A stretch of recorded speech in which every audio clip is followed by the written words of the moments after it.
and welcome back to another edition of AEW Dynamite Out of 10 right here on the Wrestler's Bait. Fairly busy show today.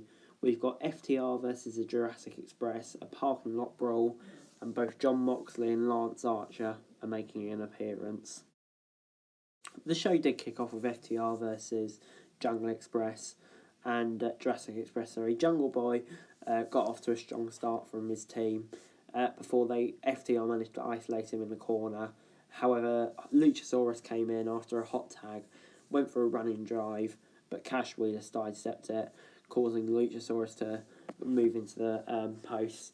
Meanwhile, Harwood managed to roll up Jungle Boy inside the ring for the W. 6.75 out of 10 for me. Great match to open the show, and definitely got me in the mood for the show, really.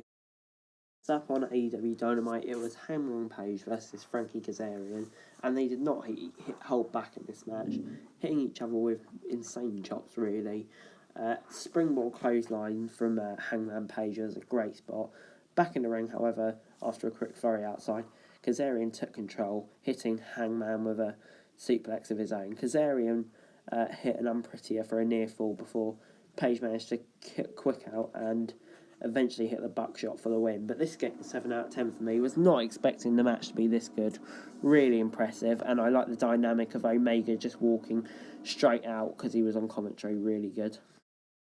Next up, MJF was in action against a random jobber called Sean. He quickly locked in the Salt of the Earth and forced him to tap out. After the match, he took the mic and said that Jon Moxley cheated at All Out and said he was the undisputed, undefeated, uncrowned champion of AEW, and then he hinted at joining a faction. I'm interested at that. 6.5 out of 10. Great promo from MJF. Speaking of great promos, Eddie Kingston then came down to the ring with a microphone. You know it's going to be good. Saying Lucha Bros and the Butcher and the Blade and Kingston never lost the Battle Royal. Butcher and the Blade then dragged in a couple of wrestlers, including Griff Garrison, and took him out. Kingston then told Blade it was time for him to get his own house on AEW. What a promo, 6.75 out of 10.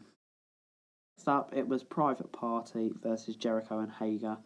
Private Party made a great start to the match on top. The momentum soon came grinding to a halt as Jericho and Hager managed to get Mark Quinn in their corner.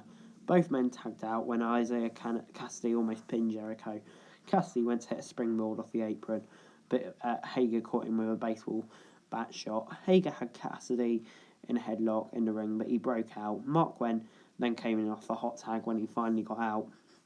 However, Jericho soon got on top and hit a Judas effect out of nowhere for the win. I'm going to give it a 6.5 out of 10. It was a good match, but maybe I expected a little better. It wasn't the greatest match I've ever seen. Next up, it was Ivelisse versus Sunderosa for the NWA World Championship. Sunderosa was dominating pretty much early on, and Ivelisse couldn't keep up with her. She locked in a crossface, but Ivelisse managed to reach the bottom rope. She then caught the champ in the face with an elbow. However, she quickly turned the tables, and Sunderosa hit the tombstone for the victory. Sunderosa was attacked by Diamante after the match. However, Hikaru Shida jumped over the ropes to save her, to have a bit of a show of respect. 6.75 out of 10 for me. It was an alright match. In fact, I'm going to give it a 6.5 out of 10. It was alright, but I'd still kind of expect a bit more. Miro and Kip Sabian were then working out and saying they're going to destroy AEW. I was expecting more from them this week, but oh well. Lance Archer was out next with Jake Roberts, looking for a tag team partner. Taz came down and said his lads were ready. Jon Moxley's music then hit out of nowhere, and all of a sudden he was jumped by Brian Cage and Ricky Starks. The man who came to rescue Moxley was Will Hobbs, and then Moxley said once they regained control that Darby Allin would be the other man. So it's Roberts and Taz's lot versus Moxley, Hobbs and Allin next week. Looking forward to that. 6.75 out of 10. Finally, in our main event, it was Santana and Ortiz versus the Best Friends in a parking lot brawl. This was mental. The fist started flying pretty much straight away. Chucky T and Trent took a piece of plywood and set it up on the back of a pickup truck.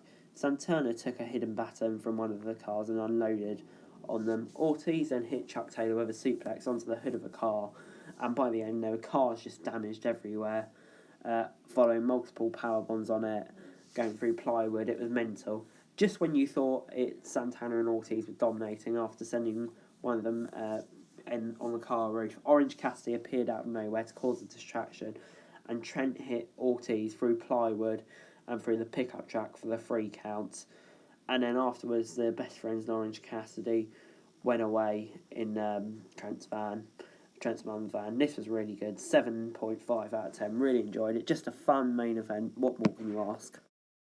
Overall, AEW this week gets a 7 out of 10 from me. A fairly good show this week, in my opinion. No real bad segments. Obviously, love the main event. The opening tag team match was good. The Hangman Page segment was brilliant as always. So just a really, really good, solid segment from AEW with no real downsides. But anyway, guys, that is it for this video. Thanks very much for watching. Remember to like, share, subscribe. Let me know your thoughts in the comments down below about AEW Dynamite. Remember to follow me on Twitter. Subscribe to my channel on screen right now. That'd be greatly appreciated. Thanks very much for watching. Peace.